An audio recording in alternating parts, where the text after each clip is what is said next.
The subject of objectivity has always been a fascinating topic for me.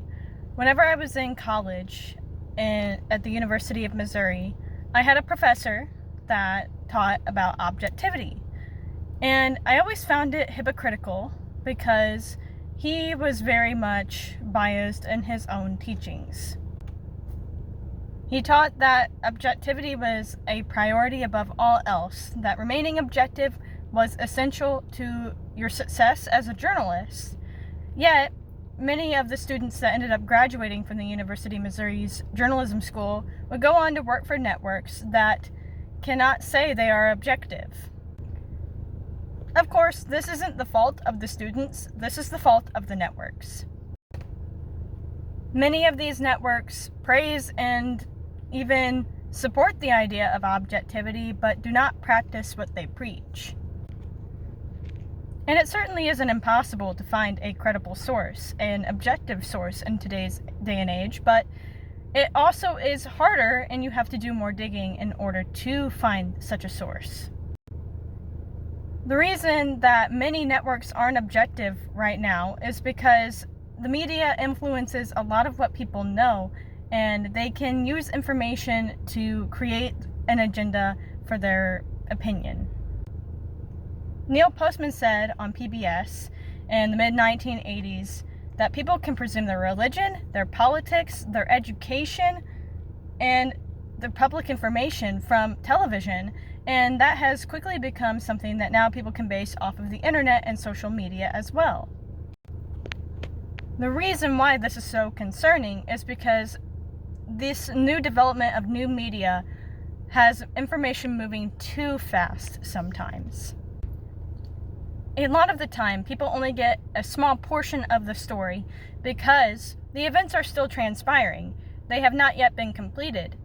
So we only get information based on what we know already, and a lot of the time, people form their opinion based on this small amount of information instead of waiting for the entire story to come out and then forming an opinion or making a judgment based on that.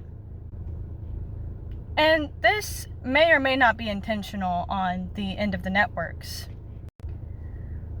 That being said, many networks do have an opinion, whether they admit it or not, and it can be shown in how they present this information to the public. Marshall McLuhan, in his interview with CBC TV, said that a slight change in one of our senses alters the ratio among the best people. People suddenly begin to want and appreciate different things, and they begin to think differently. This was also in reference to television, but is becoming more prominent in social media and the internet too. Since how information is presented to people influences what they think about it, this can lead to them forming an opinion over a small amount of information, or even manipulated information. And the way a person thinks is evident in what they consume regularly. A person that consumes CNN regularly is not going to think the same way that a person that consumes Fox News regularly thinks. Even though both of these networks are opinionated, but they just fall on different ends of the spectrum. And yet the most shocking thing about this is that these are the networks that are presented to the general public as being objective. Even though objectivity is not an illusion and can still be found if somebody does enough digging, it is the fact that these are not the sources that are advertised to people or the general public that is concerning. Many people just take what they see at face value instead of digging for more information or better information. As Christians going into the field of communications, we really need to have proper information and to know and distinguish what is true and what is false.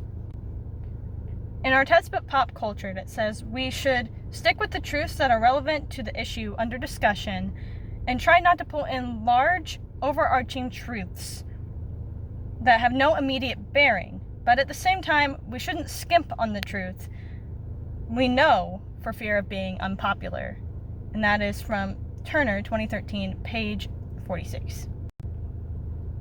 Christians should always do the extra digging that it takes to find out what is true, as we have a commitment to the truth.